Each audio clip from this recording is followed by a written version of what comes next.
Good evening, ladies and gentlemen. Welcome to tonight's debate on the topic of healthy diets. We have with us two esteemed experts in the field, Dr. Suman and Dr. Hadi. Dr. Suman advocates for a balanced approach to nutrition, while Dr. Hadi believes in the benefits of a specific dietary regimen. Let's start with opening statements. Dr. Suman, please begin. I, Dr. Suman. Thank you.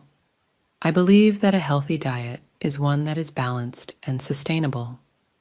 It includes a variety of foods from all food groups, with an emphasis on fruits, vegetables, whole grains, lean proteins, and healthy fats.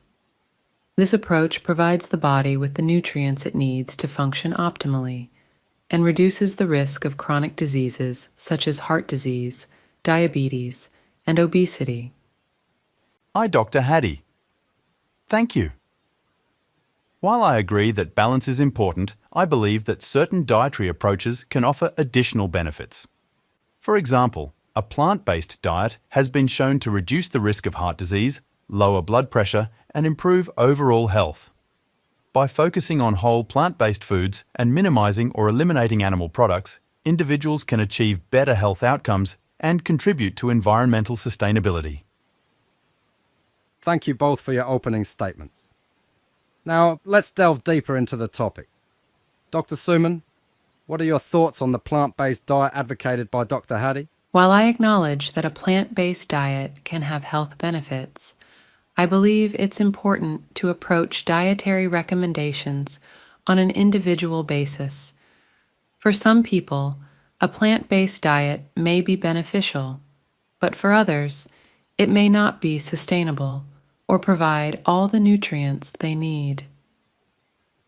It's essential to consider factors such as cultural preferences, nutritional needs, and food accessibility when making dietary recommendations. Dr. Suman, do you believe there's room for compromise between your approach and Dr. Hadi's? Absolutely. I think it's important to recognize that there's not a one-size-fits-all approach to nutrition. While I advocate for a balanced diet that includes a variety of foods, including plant-based options, I also acknowledge that for some individuals, a more specific dietary approach may be beneficial. The key is to work with patients to find a dietary pattern that meets their individual needs and preferences while promoting health I agree and that well-being. individualization is important, but I also believe that promoting plant-based diets at a population level can have significant public health benefits. By shifting towards more plant-based eating patterns, we can improve not only individual health outcomes, but also reduce the environmental impact of food production and promote sustainability.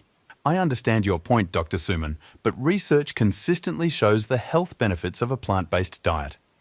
Not only does it reduce the risk of chronic diseases, but it also promotes weight loss and overall well-being. Additionally, with the wide variety of plant-based foods available today, it's easier than ever to meet nutritional needs on a plant-based diet. Thank you both for your insights. Unfortunately, we've run out of time for further discussion. I want to extend my gratitude to Dr. Suman and Dr. Hadi for their participation in this enlightening debate on healthy diets.